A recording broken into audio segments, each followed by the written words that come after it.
Are we filming? Yes, we are. Okay, so welcome to another video podcast. I don't know what number this is. I've got a feeling it's number 18, but you'll know because it will be in the title. Okay, so welcome. Thank you very much for joining us once again. And if this is the first time that you've joined me in this Flatability video podcast, this week I am going to be talking for around about an hour, maybe a little bit less, but let's turn over what I call the egg timer, the Harry Potter egg timer, or hourglass. It's an hourglass, isn't it? Because it is an hour. So you can keep an eye on me and tell me whether or not I'm exceeding my remit here. So, okay, so first of all, can I just say thank you? I mean, I always start with a thank you, but this is really important. I have had a lot of feedback, probably more positive feedback about my video that I filmed in London I was down there last Sunday for the last of the summer-esque weather. I mean, it was fantastic. 24 degrees. 24 degrees in almost mid-October, a third of the way into October. It's 24 degrees. Beautiful. It's getting a little bit colder now. Back to normal, I guess.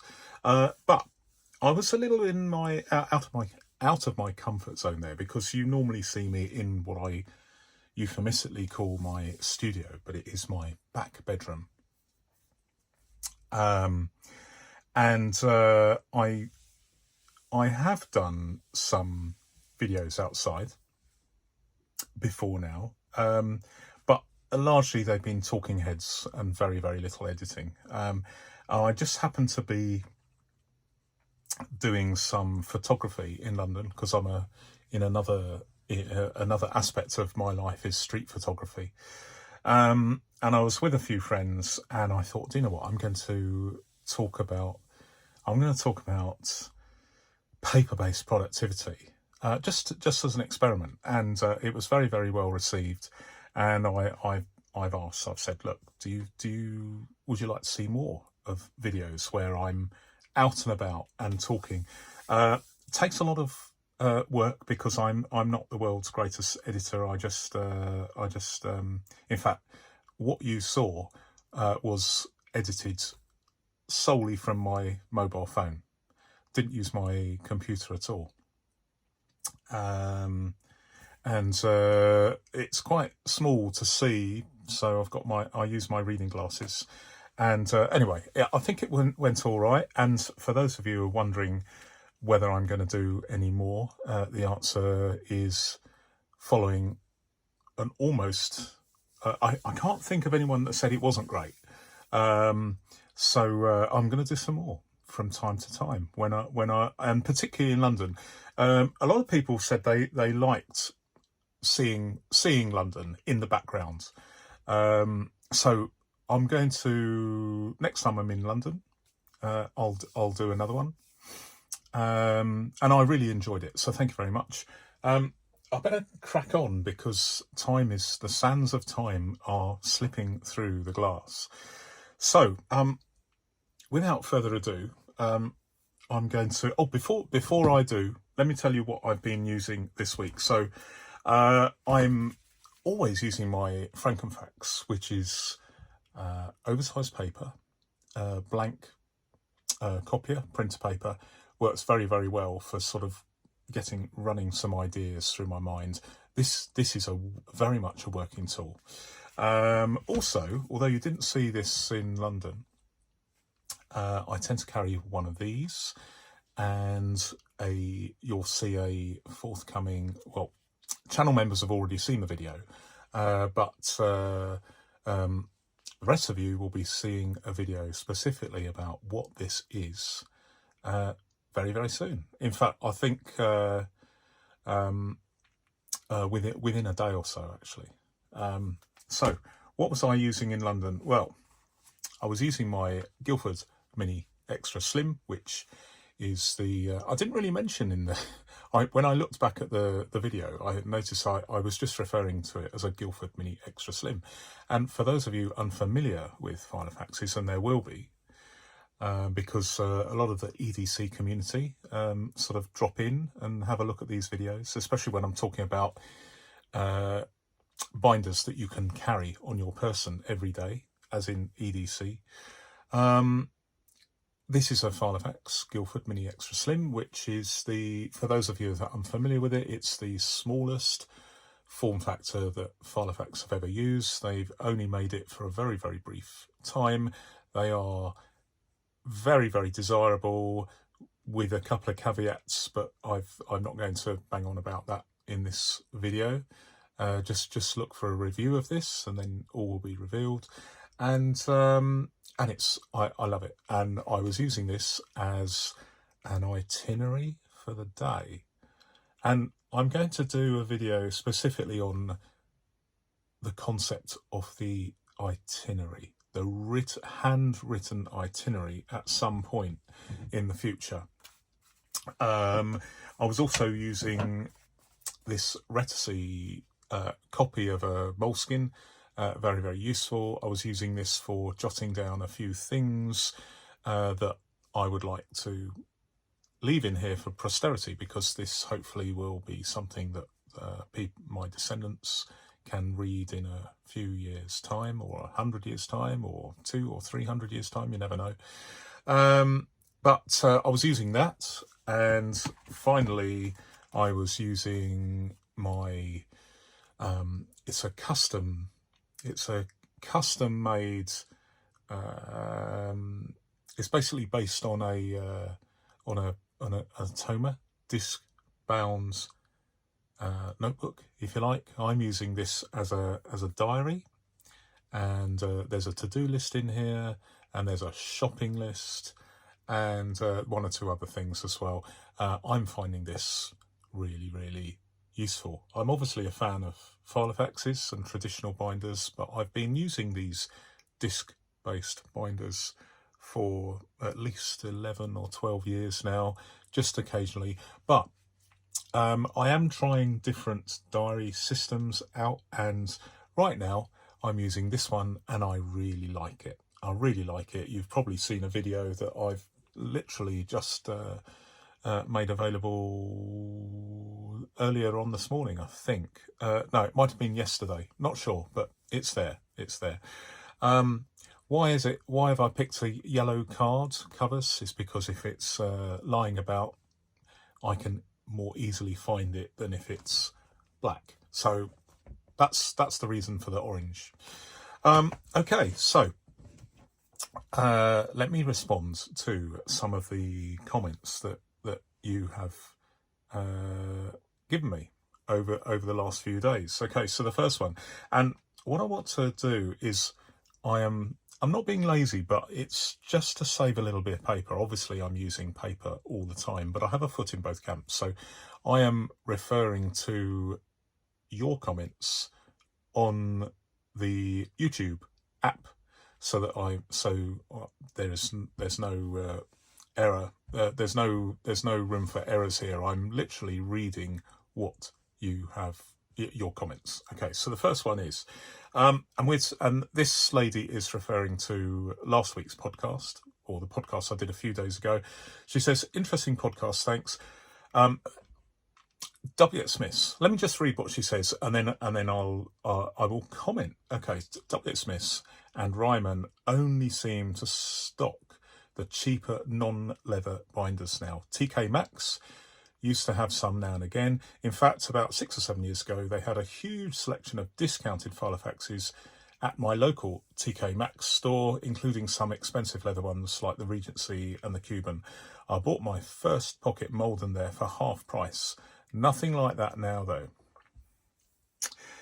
So, as you know, I am largely into vintage Filofaxes, and some more modern ones like the Guildford Mini Extra Slim. Although this is This is nearly, it's I think it's 16 or 17 years old now, so it's going to become vintage. I wouldn't regard this as been vintage yet, but it will be. Because everything moves along, and in 100 years' time, this will be a vintage, won't it? Certainly a lot earlier than that.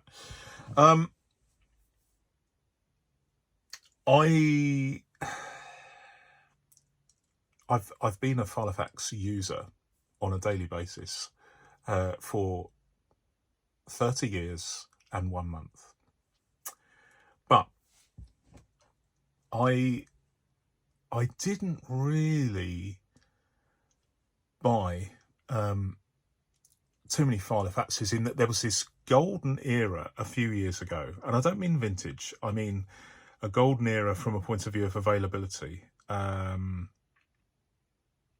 If you take the famous filofax store in Conduit Street, now I think that closed down. I mean, please leave comments in the leave a note in the comments about this, but I believe it closed down in Conduit Street. It's a big, it's their main, I believe it's their main London store. 2013, they decided to pull the plug on that, and that had been there for 20 or 30 years. I remember going into, I mean, I spoke about this in podcast number 17, episode 17. It's diminishing, isn't it? At least in terms of retail availability. Going into a store, bricks and mortar stores selling either exclusively filofaxes or a range of filofaxes in W. H. Smith's or TK Maxx or Ryman or John Lewis. It is.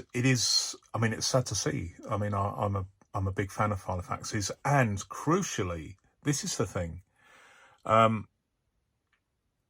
If I bought a modern filofax, I would prefer to buy it, say, at my local W. H. Smith's or my local John Lewis, because I would want to handle it, and particularly I want to see what the situation was with flatability. Some are great, so I believe. Some are not so great. So I am one of those people that if I'm going to be spending £100 on a filofax, for the sake of argument, because there are some fantastic models around about that price, as we know, as I record this in October 2023. I would personally like to actually have a look at it before I buy it, and that opportunity to check out the merchandise, if you like, before you buy is it's difficult nowadays, isn't it? It's becoming difficult. It's not impossible, but if you wanted to buy a Malden right now and you wanted to actually look at the model and handle it before you took the plunge and splashed the cash on it, where do you go? I mean, where do you go? In fact, actually, I'll tell you what I'm going to do. I am going to just jot down. Okay, so email filofax binder bricks and mortar availability, and I'm going to see what they say, because it's not, I'm not trying to catch them out, but I'm genuinely interested in whether I can go somewhere and handle some of these binders, because that's something that I need to investigate. That I need to go into John Lewis, W. H. Smith's, and see whether they've got some that I can have a look at and actually handle them. So next question. If I can get there. Right. Okay. So, the original. The original is the only modern filofax of decent quality, in my opinion. It's a good design. I wouldn't say that. I think a lot of them are really, really nice. But this is what this commenter says. He believes that he's saying the only modern filofax of decent quality, in my opinion, is the original. It's a good design in high quality leather with a robust construction, and it lies flat from day one. Well, I'm all in favour of good flatability, so I admit I've not actually. I don't own an original, but it's on my acquisitions list. Let me just say something about this mythical acquisitions list, because I don't buy filofaxes every day. I own about 100, but they're mainly vintage ones. But this is the thing. I think it's incumbent on me, because obviously I talk about filofaxes and other binders as well a lot. I think it's incumbent on me to I don't have a particular aversion to modern binders. Some of them look really, really good. Some of them not so much. But I am. This is the thing. Everything's relative. I love vintage binders so much. It's a bit like, I'm an antiques dealer and I like Georgian furniture. Well, am I going to go to IKEA and buy a modern table and review it? Well, probably not. But maybe if I was into reviewing tables, maybe I should. I should do a range from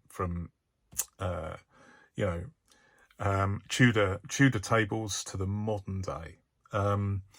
So should I aim to effectively road test, if you like, some modern filofaxes? Now, I am very, very independent, so as you know, I do not pull punches, as they say in the UK.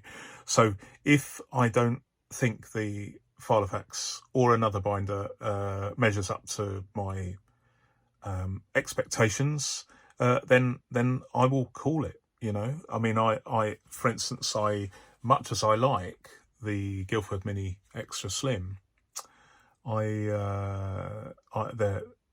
are issues, at least with the models that I have experienced. There are models with that, there are issues with the rings, and there's also a problem with the leather inside cracking, which is horrible. I don't like it. Now, am I going to say, oh, this is a wonderful thing and you should buy one? No, I'm just telling you the facts. And so for that reason, because I'm giving the warts and all, as they say, and that's another English phrase, the warts and all. I'm probably not going to be contacted by filofax. They are aware of my existence, but they're not going to be emailing me and say, "Hey Neil, would you here's 10 modern filofaxes. Would you like to review them?" They're not going to do that, because they're more likely to decline that, simply because I wouldn't say they're fearful, but I'm not a marketing dream for filofax, because I am going to talk about the good and the bad. So, just getting back to this question about the filofax original, I would say, if I'm going to be reviewing these, I have to buy them myself and then sell them on. Okay, which is how I'm going to do it, because I can't see myself. I love vintage filofaxes too much, and so I've definitely got one foot in the past. But I think I need to be reviewing some. So probably not this side of Christmas, but I am actually earning money from the channel, not only through I get it's a range of things, but I don't want to get too much about the fiscal side of things. But I am earning money through I'm earning money through a thing called Super Thanks, which is where people give me an electronic tip, which is amazing, and I'm very, very grateful. I also have channel members who pay me every month in return for a certain number of perks, like early access to these videos. I also earn affiliate income from both eBay and Amazon, and shortly, probably within the next month or two, I'm going to probably end up. There's this rule where if you have 1,000 subscribers, suddenly you earn. It's a modest amount, but it's a revenue share of the advertising income from these adverts that you see. So what am I doing with this money? Well, I am essentially, the way I feel about it is I want to use that money to buy filofaxes to road test. So it's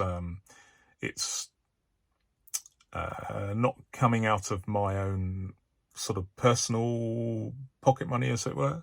But I have other commitments, so I'm reluctant to spend too much on a whole bunch of filofaxes, many of which can cost £100 and upwards. I mean, I could, if I wanted to review every single one, then you're looking at maybe £3,000 or £4,000, which is about $4,500. So, am I going to do that from my own wallet? No, but this it depends on how soon I reach this 1,000 subscriber points. But I'm certainly committed to, as and when I can, buying models to review, and then I will be able to decide whether or not I agree with this gentleman who says that the original is the only modern filofax of decent quality. I don't know. Please feel free to comment. Those of you that have got modern binders other than the original, and let me know what you think. Okay, so next one. This is from a channel member. It's funny, Neil, when we were talking about the new re-released Winchester, I actually went to the normal Australian Amazon, and it allows me to buy it with free delivery. I do have Prime membership. From Japan, it is still $470 Australian, so out of my budget, but I was pleasantly surprised that I actually could buy it so easily, and I've since purchased a vintage Winchester. Okay, so my channel member was, I was having a discussion with my channel member, and suggesting, given the fact that these facsimile Winchester models that are brand new, made in India to the same design and specification and quality of materials, hopefully they look as if they are in the photographs, they're still available retail on Amazon Japan, and I didn't know that. Anyway, this channel member said that she lives in Australia, and she could order them on Amazon Japan, and they would deliver with free shipping to Australia. Now, we have a different system here because of not Brexit. It's because of the VAT rules. Just a bit of a background. There was a lot of fraud going on, international fraud, largely from China, where and that's not my deliberation. It's what I read. Basically, VAT, value added tax avoidance, which was absolutely crippling UK manufacturing and official importing.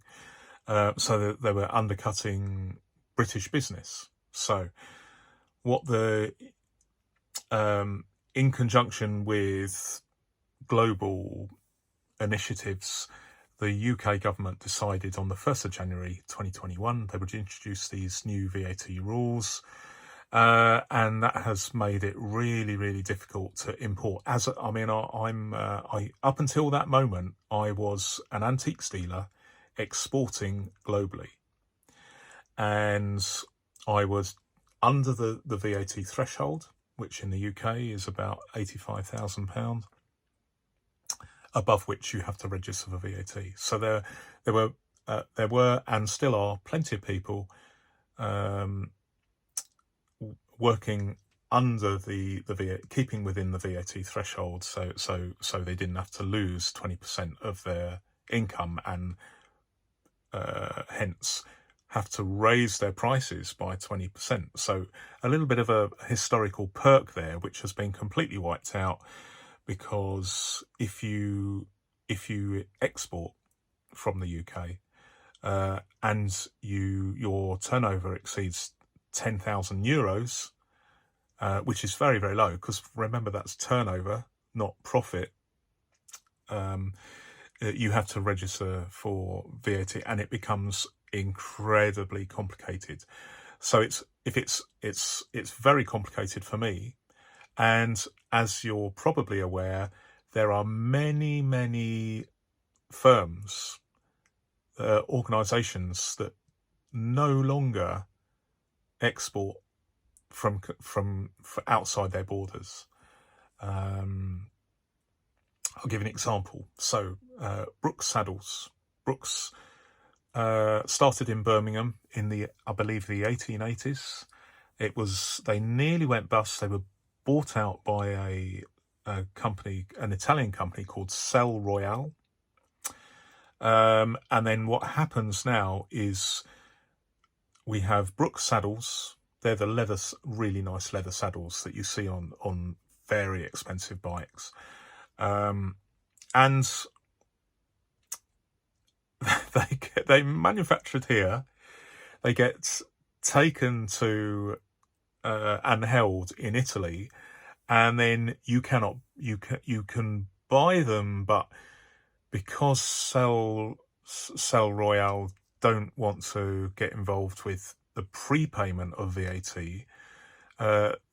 they just leave the customer to pay the VAT.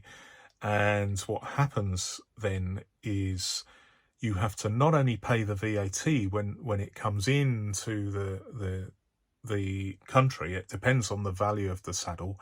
You either pay VAT or you pay duty, depending on which side of the £135 threshold it lies. But then you get clobbered. That's another English term. You get whacked. That's the American term, I suppose. You get whacked or clobbered for handling fees, because the shipping agent or the courier has to act as the tax collector, and then they can charge whatever they want. And so the consumer ends up paying a lot. Lots of firms refuse to deal with this, even big firms.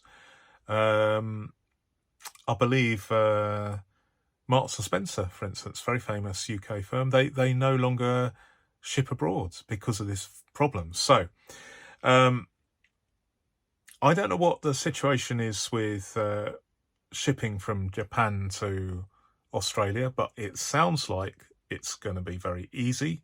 So that's good it's good potentially for people living in Australia.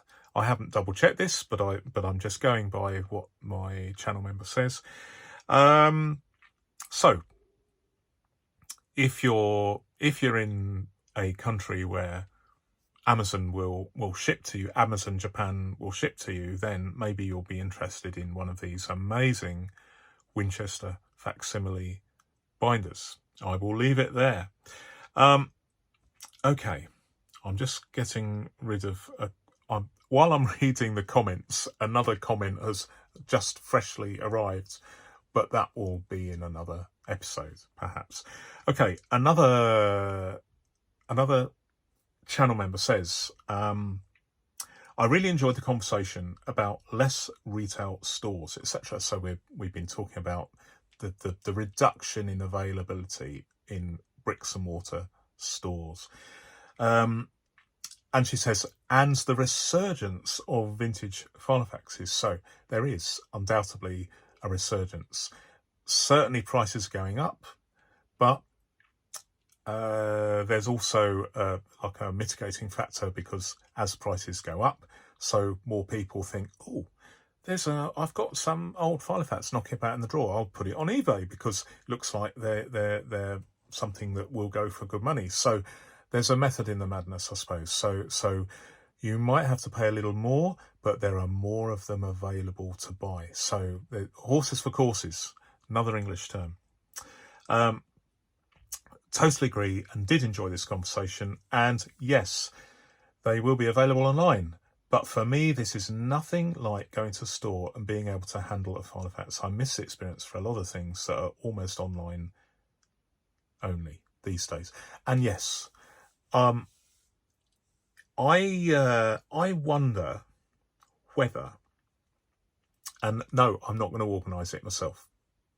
I wouldn't have the resources to do it or the expertise, but I just want to pontificate, speculate even about whether this might work one day, and that is, I'm into antiques, as you know. I'm a retired antiques dealer of sorts, although some people have called me a bric-a-brac dealer, because a lot of what I sell is more of ephemera than furniture, and I don't sell Ming vases. But I wonder, certainly in the vintage bicycle. I mean, I own 78 bicycles, some of them vintage. There is a thing. It's almost like a yard sale, but basically there's a very, very they call them cycle jumbles.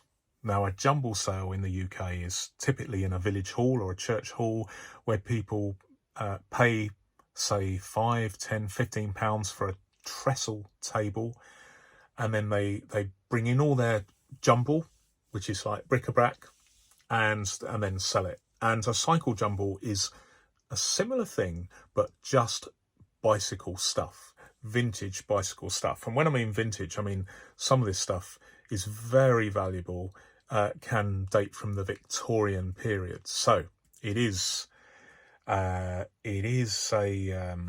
just bear with me one moment. I'm just going to plug in my other phone, because I'm using two phones. I've only got one lead in the studio today. So are we cooking on gas? Yes. So it had occurred to me, this particularly with this thing where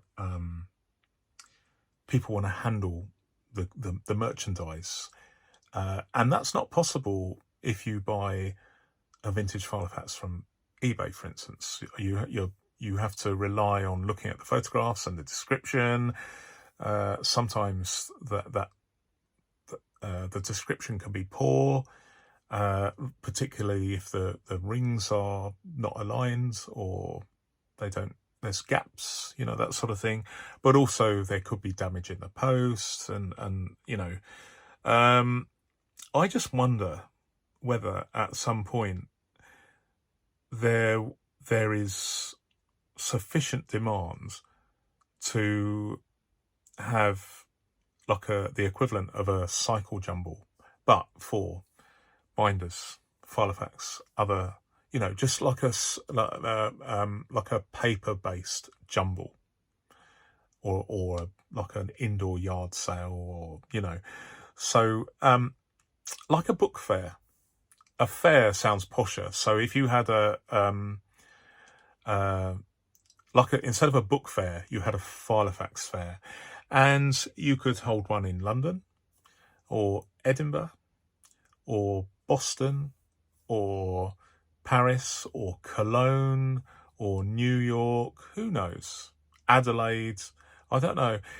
In some places, it might be quite difficult to fill the hall with collectors, but I'll tell you what, I'd love it if someone did that.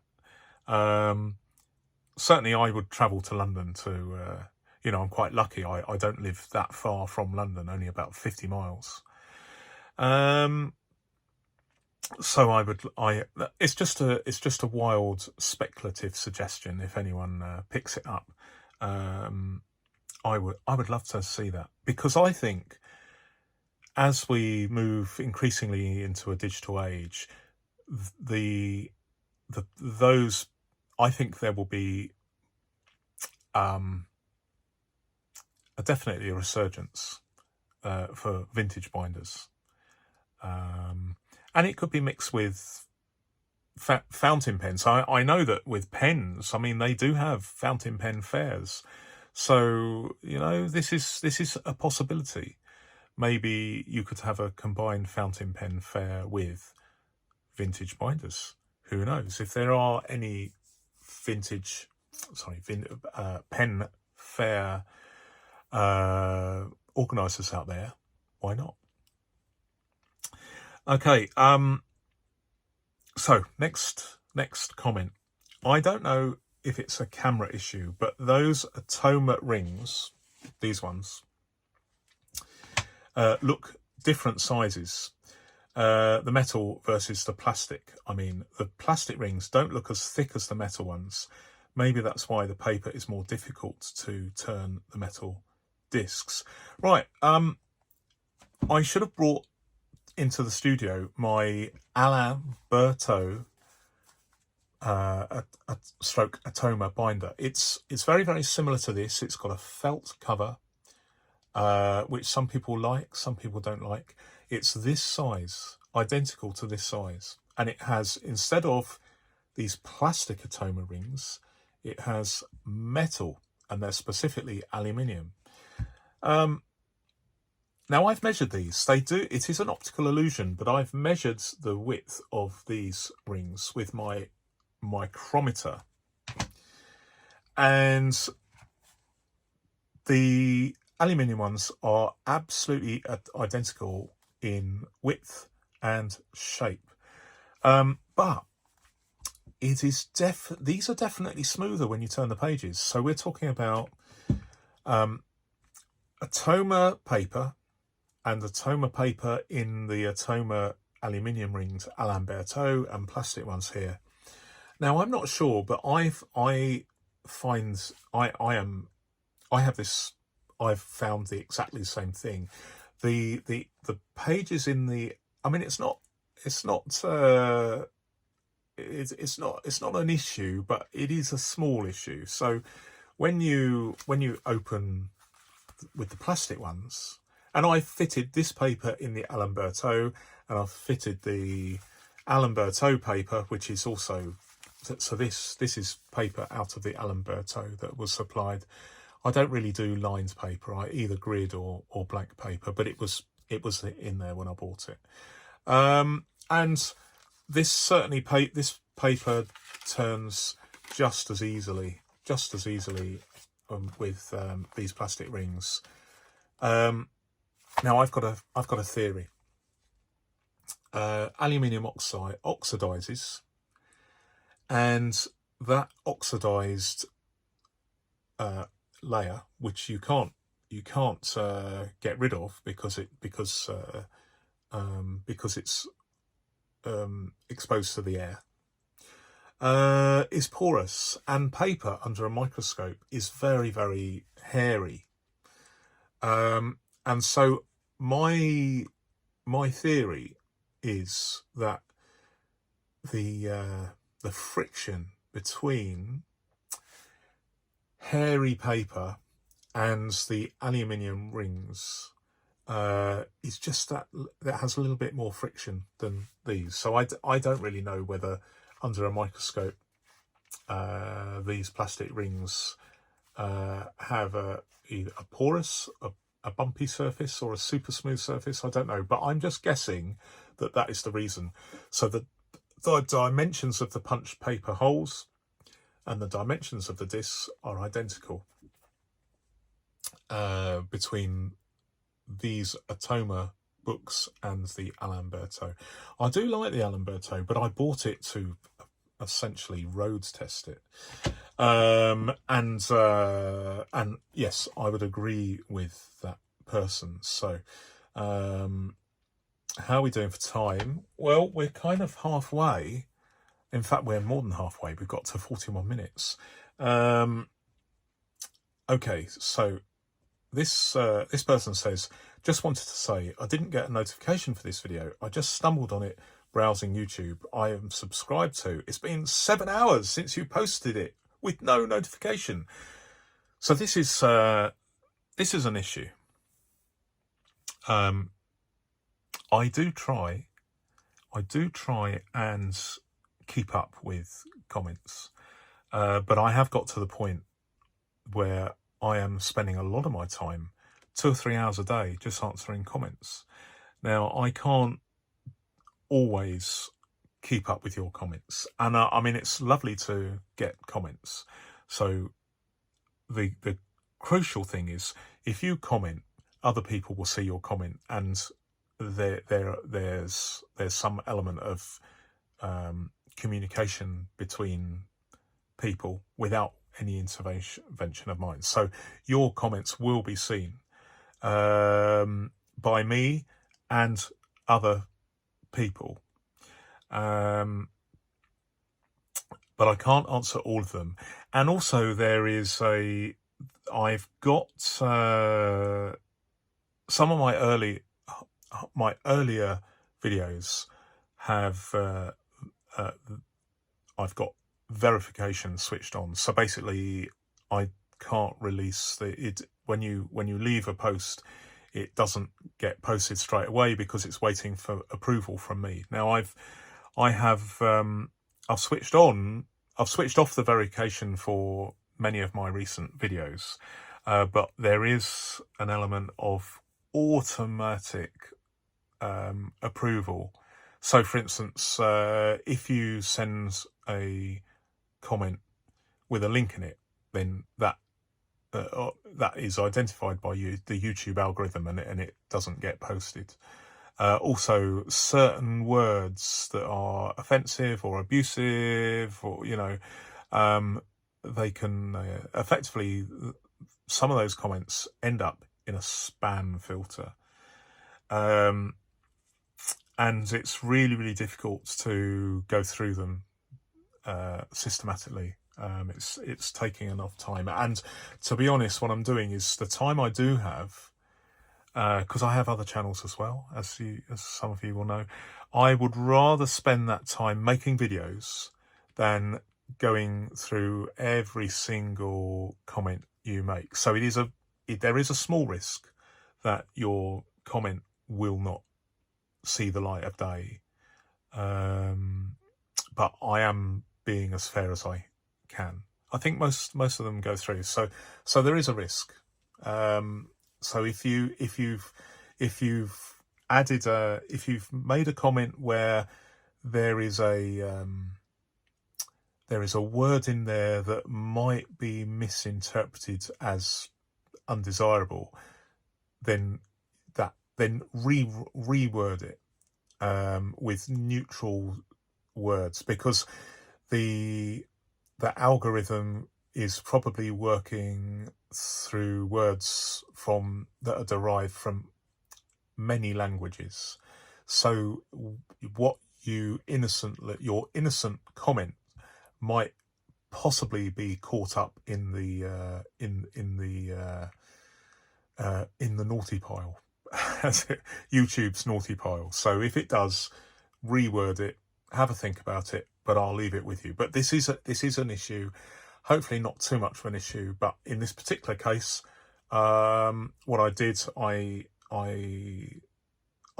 communicated with the gentleman, and it's now been sorted.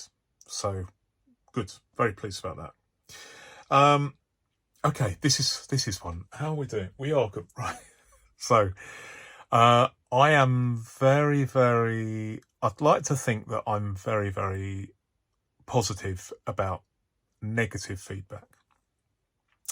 So this gentleman, he's watched a half-hour long video, and he says, "I wish you'd get to the point, mate. People are busy. Half an hour." Okay. ... So I've replied by saying this. You are right. Far too long. But I'm retired now, and this is my presentation style. Having said that, I've recently started adding chapters to assist those who are in a hurry, which is what I'm doing, particularly with the podcast, as you know. And if you're not aware, you can play a video at a faster speed without changing pitch. It's certainly what I do. Setting YouTube to play at 1.5 times normal speed works surprisingly well. So this is an interesting point, and I'm guessing that, I mean, I certainly didn't know until very recently. If you're using the YouTube app on a mobile phone, you can set a playback speed faster than normal time, and I mean the software works really, really well, and doesn't you can do that without altering the pitch. So instead of going blah, blah, blah, blah, it's just me talking really, really fast but the same pitch. So it's a great system. I actually use it for podcasts as well, because I listen to about 100 different, I'm subscribed to about 100 different podcasts, and there's so much that I find that 1.5 times speed works really, really well for me. So if you are finding that my long rambling delivery is a little bit too slow for you, you can either use the chapters to get to the good bits, and I am actually, certainly with the reviews, I'm doing a verdict at the end now. I did that with chapters. The last review I did, and I've started doing that. So each review from now on will have a verdict at the end. So if you just want to know what I think, go straight to the verdict, and within 2 or 3 minutes, you'll have a summary of what I think of the binder. You can also speed things up, or you can look at the chapters. So there's plenty of opportunity there to speed things up if you think I am waffling too much. I can't change the delivery. Some people say I don't talk long enough. I'm trying to get the balance right, but certainly, hey, I'm a guy in my 60s. I am not rattling through things really, really fast. And the other thing is, oh, gracious. A lot of YouTubers, what they do is they will go through something and they will edit bits so that all the ers and erms, sometimes I do a cough or a sneeze, they will get rid of that. They will make it, they will do a really tight edit to reduce the time. And I'm not doing that. I'm certainly not doing that in my podcast. I may do that in the future with reviews. Who knows?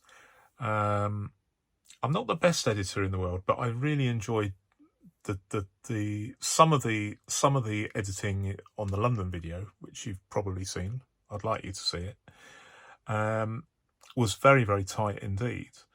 And I enjoyed doing that, but it is a lot of work. And so I can't guarantee that every single one will be that. But I like, certainly for the podcasts, I think that it is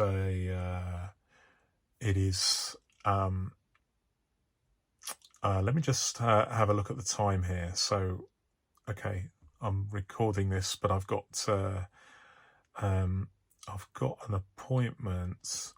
Let me just have a look. This is so unprofessional. Let me have a look. Okay, so when my pinger goes on the phone, I have to stop. Wherever I am, I'm going to have to stop. But I think we'll be all right.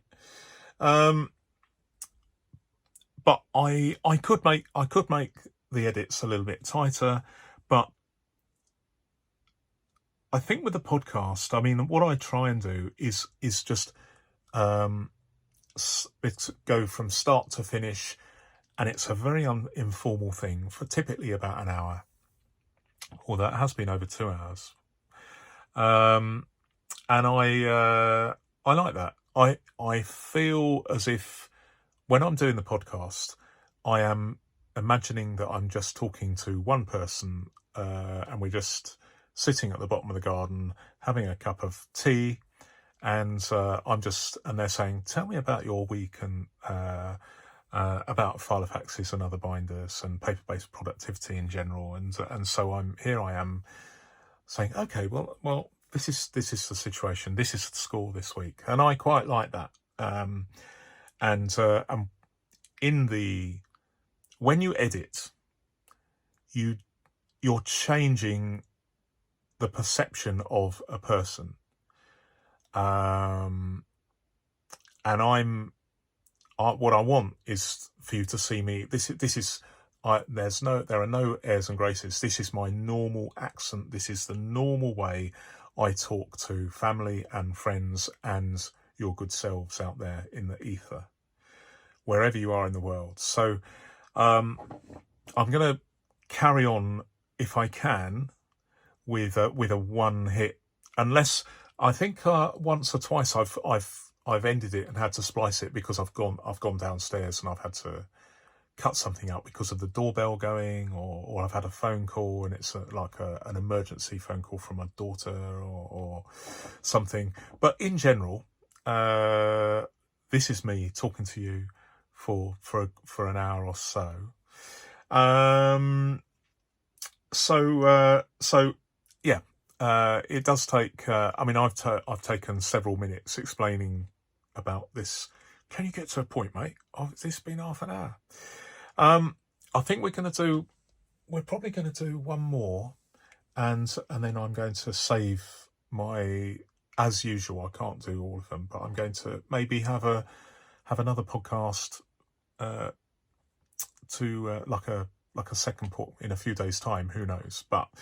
I'm just going to do one more comment. I'm not really a blog watcher, and this isn't supposed to be an orgy of self-congratulation, but I just thought I'd include this because it's a really nice comment. I'm not really a blog watcher, but you've got. Okay, I won't do the American accent. I think this guy comes from America. I'm not really a blog watcher, but you've really got something, man. Great voice, valuable takes, opinions, obviously creative and thoughtful. Well, thanks very much. I really appreciate that. He says, I'm 35 and paper and pen fill a part of my life that just could not be replaced by even an iPad and Apple Pencil. And he says he's tried. I love tech as well, but paper and pen are just magic. And I think he's right. I totally agree with him. I am an ideal candidate to discuss this because I have been a computer programmer in an earlier life. I had a mobile phone before most people in the UK had a mobile phone. I had a computer before most people had a computer. I worked on mainframes that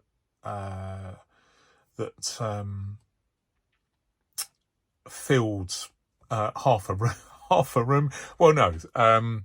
You know what a sideboard is, which is like a maybe 6 foot long, and it's a Victorian sideboard to put your dinner service on, and the plates and crockery and that. Oh no, let me give you another thing. So I worked on machines, computers that were in modules about the same size as a washing machine, and you might have 3 or 4 of those, and the instead of the hard drive was actually a disc this size, and you put into the machine like you would playing a vinyl record on a record player, on a turntable. In fact, the oldest, and some of you who have experience in the industry will smile at this, the oldest computer I ever worked on was one that had a ferrite bead 1 kilobyte core memory. And a ferrite, Google ferrite bead core memory, and you will be amazed at the difference between that and what we have now. Very, very large scale integration. I don't know. I think this has 256 gigabytes of capacity. Was my very, very first computer I owned had a 1K of memory and a what was known as a RAM pack of 16 kilobytes. I can't remember whether it's kilobits or kilobytes. It had a RAM expansion pack. It was called the ZX81. So from around about 1981. I think my earliest, I had a Toshiba laptop that had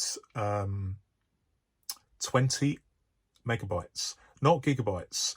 The hard drive on the laptop I used in business for my employer was a Toshiba dating from about 1990, I think, and it had 20 megabyte hard drive.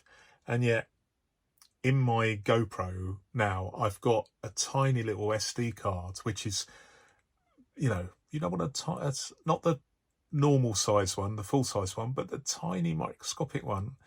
And the one in my GoPro at the moment is 512 gigabytes, so half a terabyte, compared to my laptop drive, which was merrily spinning round. It was this size, and it was 20 megabytes. So I'm just going off track here, but this guy is talking about paper and pen fill a part of my life that could not be replaced even with an iPad and an Apple Pencil. Now, I have had an iPad. I've not had an Apple Pencil, but do you know what? I am using a mobile phone as an editing tool and a uploading tool, and using it to film. And it has 256 gigabytes. I mean, you could buy even more. You could buy, I mean, it's just incredible, really. So I definitely understand this about the technology. But do you know what?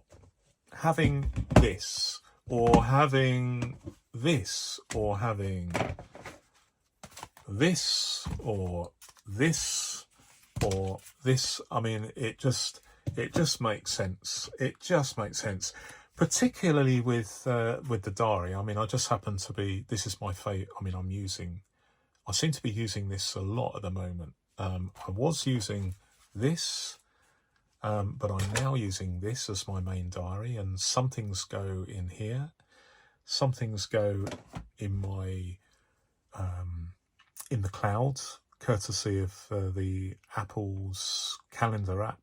So I definitely have a foot in both camps. But anyway, I'm going to leave it there because we're literally, as I said, literally it came up to an hour. So what I'm going to do is what I need to do is thank you very much for watching. I'm not going to plug my channel memberships today because you can find out whether that's something of interest to you. But I just want to say thank you for all the kind comments. I've not been able to get through them all, and I've got them in here. I'm going to do some more in a few days' time because I want to share those with you. But what is coming up? I can't be specific about the videos that are coming up, but I'm working on several simultaneously at the moment. In fact, I mean, it's just ridiculous. I mean, let me just say this. I mean, when I was a few weeks ago, I was trying the scheduled route where I did a podcast every Saturday, and I think there was 1 week where I uploaded no fewer than 7 videos on a Sunday, which is ridiculous. I know that. But I decided to. I found that very stressful because I didn't want to let anybody down. So if I say to people, I've got some videos, the plan is to do them every Saturday, every Sunday, I felt under pressure. Whereas because I'm not doing that anymore, I am just uploading videos at any time, day or night, any day of the week. I feel that the weight and the pressure of scheduling has been lifted, quite obviously, and so my main focus now is to provide interesting videos for you, and just concentrate on the creativity rather than the scheduling. And to that end, I'm working on several videos at the moment. In fact, today I had a bit of a brainstorming session, and some of them are written down. Some of them are written down here, some video ideas. Some of them are actually in the voice. I've used the voice memo here. And I think I've come up with about 20 ideas in a single day. Some will not see the light of day, others will. But I'm getting on for at least 200 ideas now, which is ridiculous. I know that. But the reason why I mention that is not to blow my own trumpet. That's another British phrase. It's not to blow my own trumpet. It's just to let you all know that this is something that I really enjoy doing, and there's plenty more to come.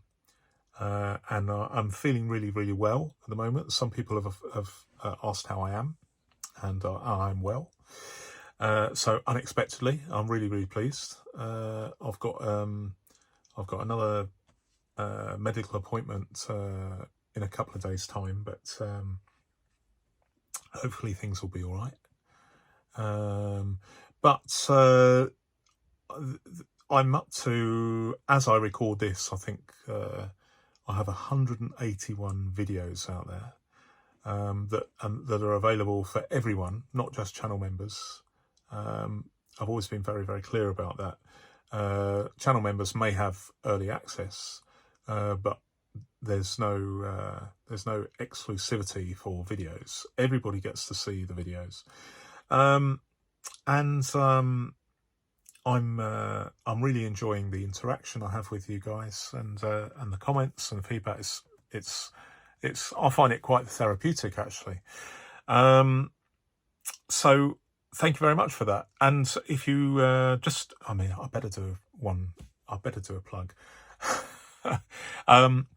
If you are not a subscriber there, then if you wouldn't mind, you'd do me a big favour, and I'd really appreciate it if you would subscribe, because it really helps me out. I'm trying to get to 1,000 subscribers. I think as I record this, I've got 830, so I'm actually quite close. I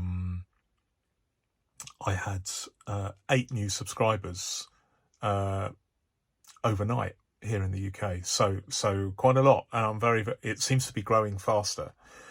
So thank you very much for that. And if you're just dropping by, then at least leave a like. And if you want to, if you're tempted by channel membership, well, you know what to do. So I won't bang on about that.